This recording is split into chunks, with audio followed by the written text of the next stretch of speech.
So I'm gonna do my little spiel before I do the reading. So the addict is like this. They've got our back to us.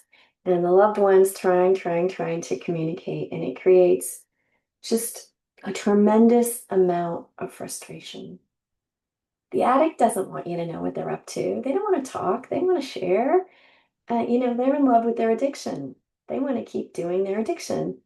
And so, in the natural course of having a relationship with someone, there's a back and forth, a back and forth. And so when people come into an Anon group, they're so frustrated, and it's quite understandable.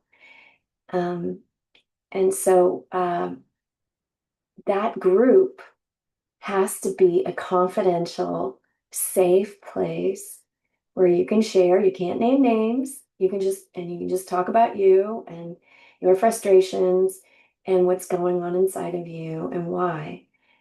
And it's really a sacred space, and it's a great place to unload. So what I encourage people to do is I just like to say, like, hey, this is confidential.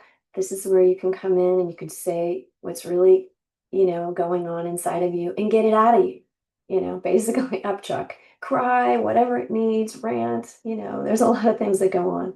We've all been there. We've all felt those feelings of frustration and grief and sorrow and sadness. And it's really important to express them, not so that you just continue to do that, but to get it out of you so you can turn around and act like an adult in your interpersonal relationships. So just know if you're just spilling all over, it's out of frustration.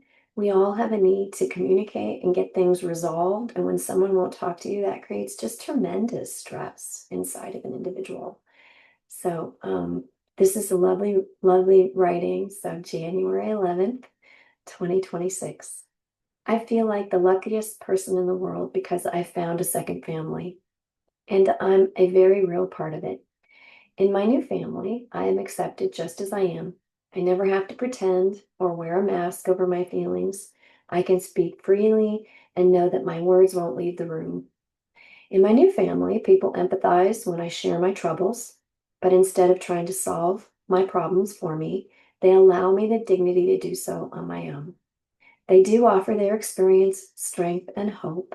And in this sharing, I often hear just what I need to help me with the troublesome situation.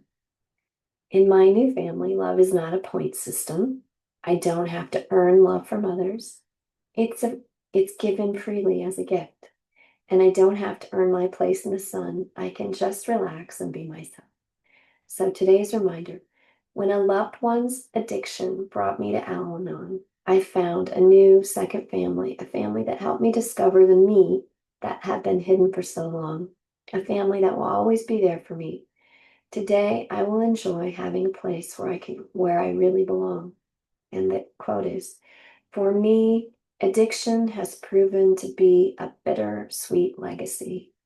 Bitter because of the pain I suffered, and sweet because if it weren't for that pain, I wouldn't have searched for and found a better way of living.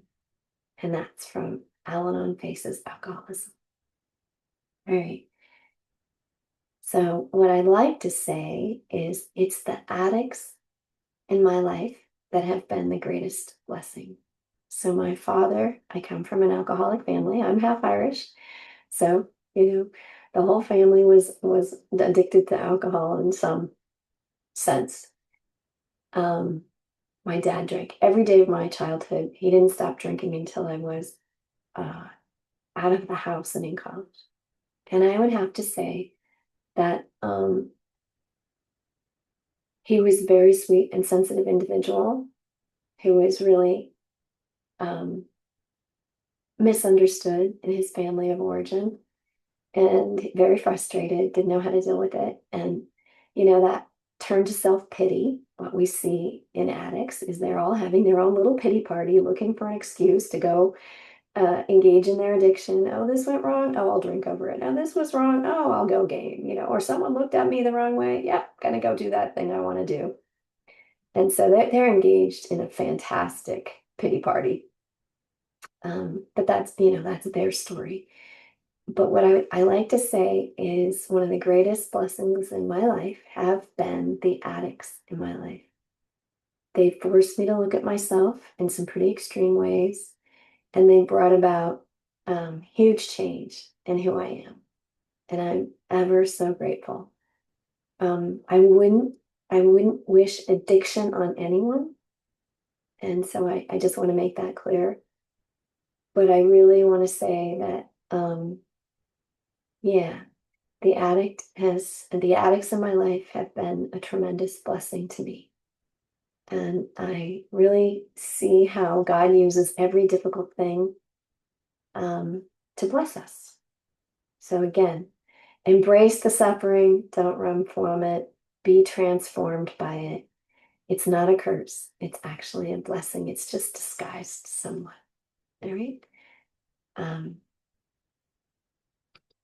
I hope this reading helps you this day.